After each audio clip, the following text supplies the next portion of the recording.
Aklat ng Lucas, chapter 15, verse 1 to 7, ang nawalang tupa. Ang mga publikano at ang mga makasalanan ay nagsisilapit upang makinig kay Jesus. Nagbulong-bulungan ang mga Pariseo at ang mga eskriba.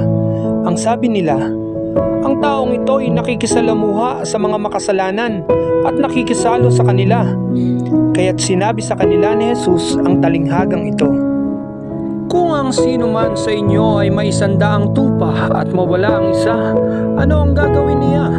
Iiwan ang 99 sa ilang at hahanapin ang nawawala hanggang sa matagpuan, hindi ba? Kapag nasumpungan ay masaya niyang papasanin ito. Pagdating ng bahay, aanyayahan niya ang kanyang mga kaibigan at mga kapitbahay. Sasabihin niya, makipagsaya kayo sa akin sapagkat nasumpungan ko sa wakas ang tupa kong nawawala.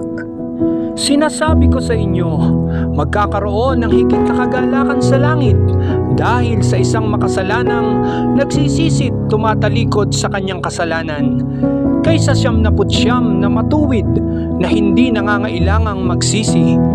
Amen.